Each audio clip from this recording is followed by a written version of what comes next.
Fala pessoal, sejam bem-vindos, começando mais um vídeo com muitas informações importantes. Mas antes, eu peço para que você se inscreva no canal, deixe o seu like e compartilhe o vídeo com o máximo de pessoas. Giro na tela e notícias a seguir.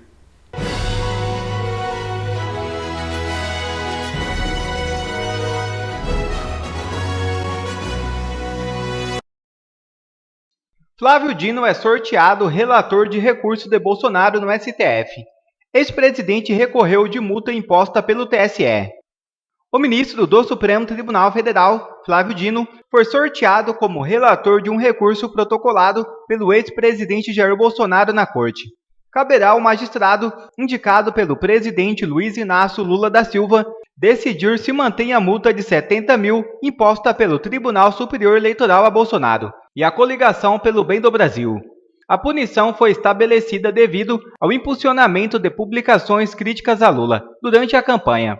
O TSE considerou que houve infração porque não havia informação de que tratava-se de uma propaganda eleitoral e por enxergar violação à proibição de impulsionar conteúdos para atacar rivais.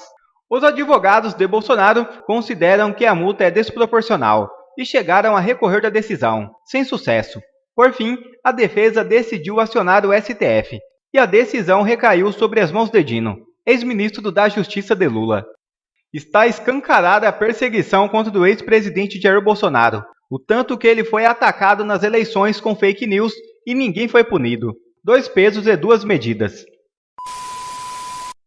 E o pastor Silas Malafaia mostra provas de que Bolsonaro é vítima da maior fake news da história do Brasil. Assista. Povo abençoado do Brasil, nesse vídeo eu vou provar que Bolsonaro é vítima da maior fake news da história desse país. Agora é muito importante para você entender toda essa trama maligna, você assistiu o meu último vídeo onde eu falo que general inocenta Bolsonaro de golpe e a narrativa da imprensa. Então, preste atenção, essa fake news de minuta de golpe, isso é invenção do Grupo Globo, Rede Globo, Jornal Globo, Globo News, Rádio Globo e CBN, lamentavelmente acompanhados da Veja e da Folha de São Paulo. Eu vou repetir a manchete da matéria de O Globo. A manchete é verdadeira. Bolsonaro está citando a Constituição em um documento. Quer dizer que citar a Constituição é golpe? Isso é uma vergonha. A manchete é real. Olha o que diz aí, o depoimento do general falando que Bolsonaro enviou um documento para ser analisado que tem a GLO, Garantia da Lei e da Ordem. Isso está no artigo 142 da Constituição. Estado de Defesa, Estado de Sítio. Isso está na Constituição do artigo 136 ao 139. Não tem nada de golpe. Agora preste bastante atenção. Onde a jornalista vai introduzir a narrativa fake news. Logo abaixo da manchete, olha o que ela escreve. Preste atenção. Freire Gomes, que é o ex-comandante do Exército, afirmou que a minuta golpista. Ele não afirma nada de minuta golpista. É ela que introduz essa narrativa fake news, não o general. Encontrada na casa do ex-ministro Anderson Torres, se tratava do mesmo conteúdo discutido com Bolsonaro e o ex-ministro da Defesa Paulo Sérgio. E ela vai introduzir essa fake news mais 4 vezes na sua reportagem. Tá aí, ó. É invenção deles. General nenhum falou em minuta golpista. Eu tô provando essa armação vergonhosa de uma imprensa parcial para incriminar Bolsonaro. Agora, você precisa entender de onde vem essa história de golpe e essa fake news de minuta golpista. Escute isso. A baderna e o quebra-quebra em Brasília, que eu não concordo, que aconteceu no dia 8/1/2023, foi transformada em inquérito de golpe. Agora, gente, a esquerda cansou de fazer no Brasil coisa pior do que no dia 8/1. Vou lembrar para você. 2006, eles invadiram o Congresso Nacional. 24 pessoas feridas, um estado grave. 2014, tentaram invadir o STF. Vários manifestantes feridos, 30 policiais feridos, 8 em estado grave. 2017, tacaram fogo no Ministério da Agricultura e invadiram o Congresso Nacional. Nunca foi considerado golpe, manifestação. O MST invadiu propriedades. Ninguém falou em golpe. Boulos comandou várias invasões a propriedades. Nunca foi tratada como golpe. Isso é uma vergonha. Agora, presta atenção. Esse inquérito fake news de golpe é comandado por quem? Alexandre de Moraes, inimigo político e ideológico de Bolsonaro, que em sua fala mostra que tem lado, que é uma vergonha, ele já está em suspeição. Como o ministro da Suprema Corte tem lado, ele disse em alto e bom som, a extrema-direita tem que ser combatida na América Latina. Essa é a narrativa bandida da esquerda para menosprezar a direita. Minha gente, escute isso. Ele também diz que é vítima de um complô para matá-lo nesse pseudo-golpe. Opa, se ele é vítima, não pode presidir o inquérito. Está de novo em suspeição.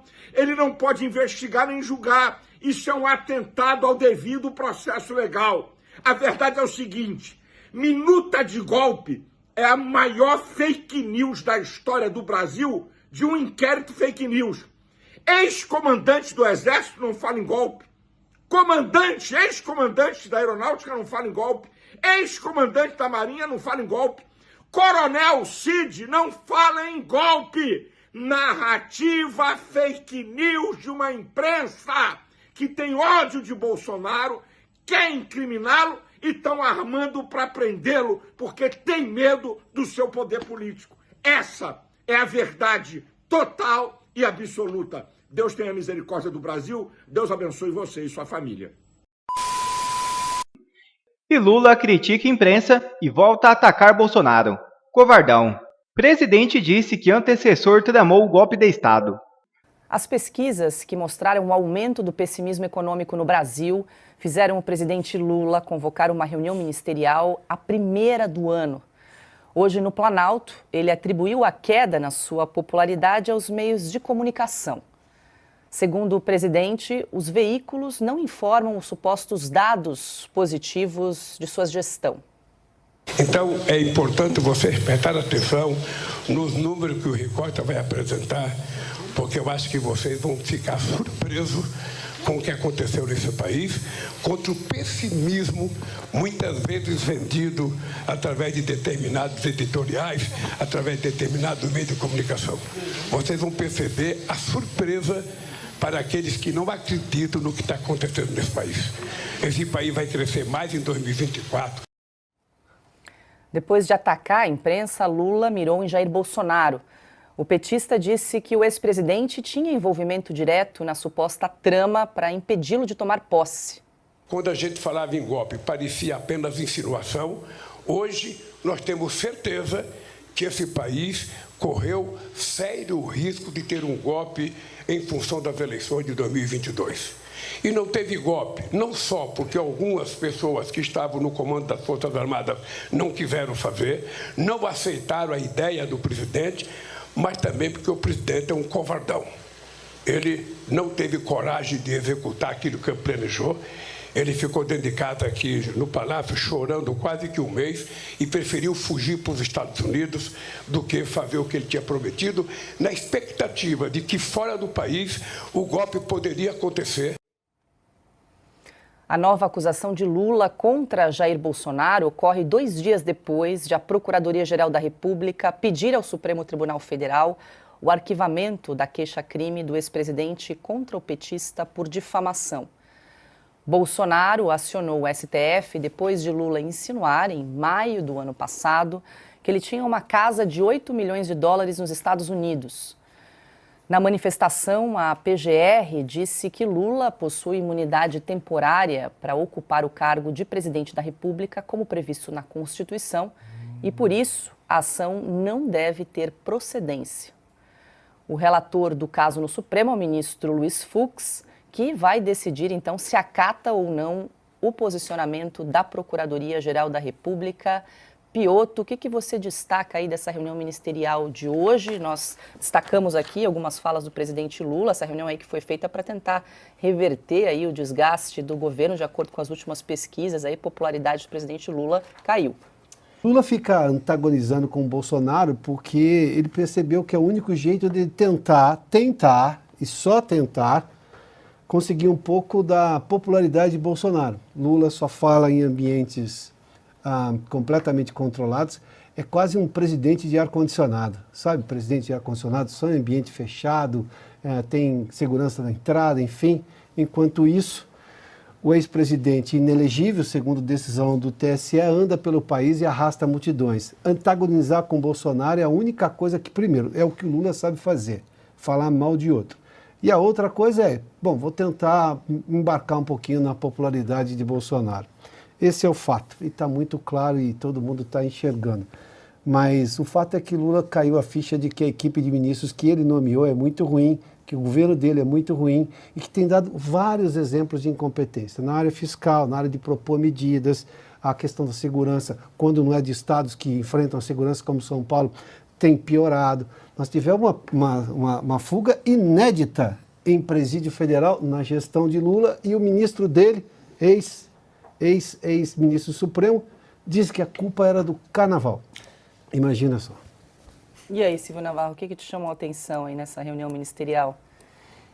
Uma reunião depois de praticamente 15 meses de governo e o Lula olha para o lado, tá o Geraldo Alckmin passando um bilhetinho, cobrando o Rui Costa, que é o ministro da Casa Civil, pedindo empolgação para o Rui Costa. Ele olha para frente, a Anísia chora, porque foi cobrada, porque o país vive a pior epidemia de dengue do século, porque nós temos Yanomamis que continuam morrendo, sendo que essa foi a primeira agenda dele ao assumir o posto, viajou para a terra indígena e fez todo um anúncio acompanhado da Janja, entre outras crises na pasta da saúde, como, por exemplo, revelou o programa Fantástico em relação aos hospitais federais no Rio de Janeiro. Mas isso são só alguns casos. Ele não tem quadros. Ele tem 40 pessoas ao redor dele e nenhuma conseguiu ter uma única ideia boa. Ele não tem dinheiro no cofre. Ele não tem maioria no Congresso Nacional para aprovar nada. Ele precisa entregar ministérios, entregar comando de banco público, entregar emendas parlamentares, ou seja, praticamente, coloco aspas aqui, comprar votos, porque ele não tem uma base parlamentar. Se você somar todos os poucos partidos de esquerda, esses partidos têm 100 cadeiras, nem isso. Ele tem a Janja, que dá pitaco em todo o governo dele. Ele chama o antecessor Jair Bolsonaro de covardão, mas ele não pode sair na rua no Brasil.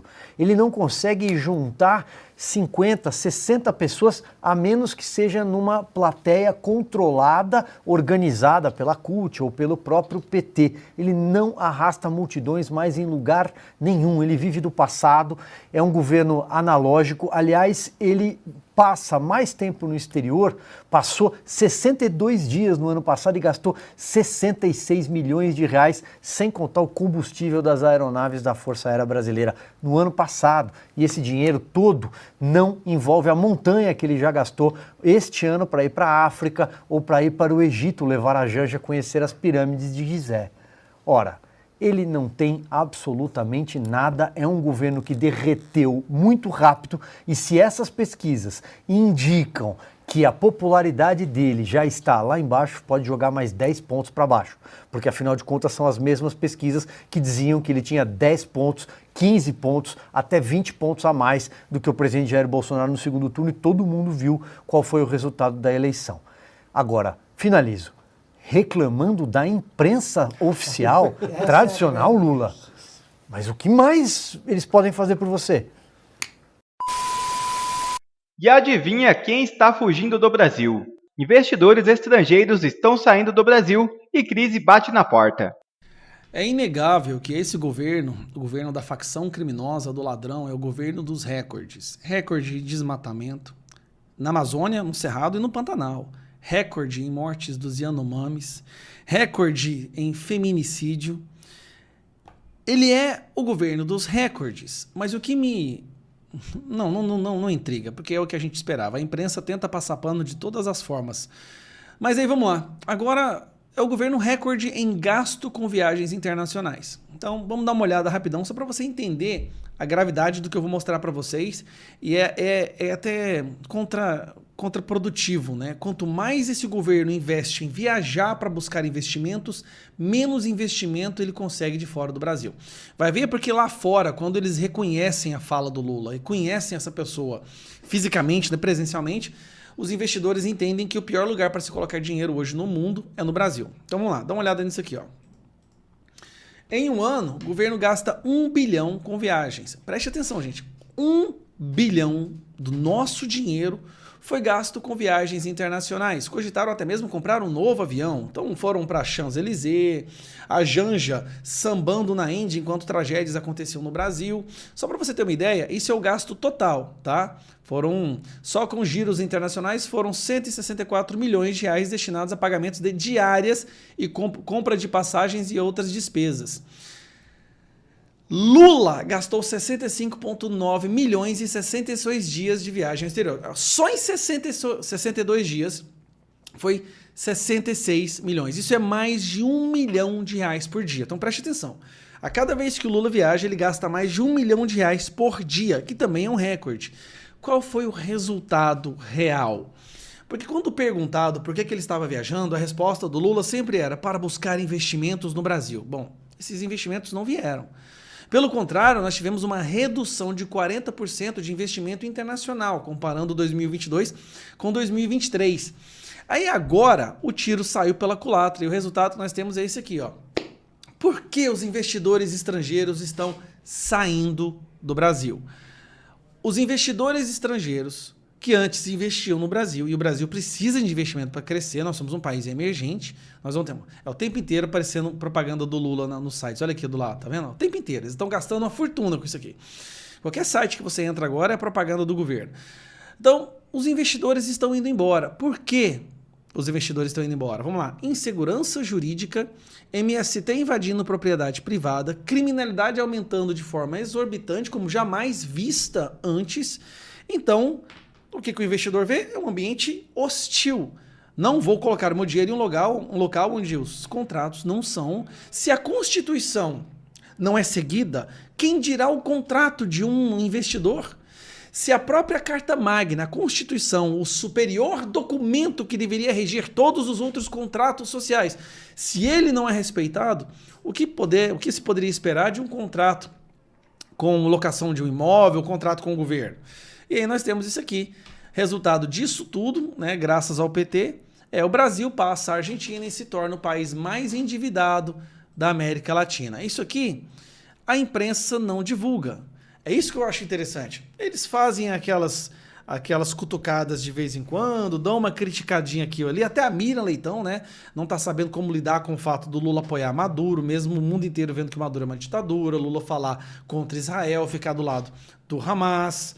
Mesmo com todas essas atrocidades, a imprensa ainda tenta passar um pano, mas eles não falam o pior de tudo. Acabou o investimento. Não vem mais investimento para o Brasil. E sem investimento no Brasil, a gente vai ter uma economia que vai estagnar. E aí, quando você tem os próprios investidores nacionais tirando dinheiro daqui, ou não contratando, não expandindo as suas empresas, reduzindo as suas estruturas, o desemprego aumenta. O que nós tivemos agora?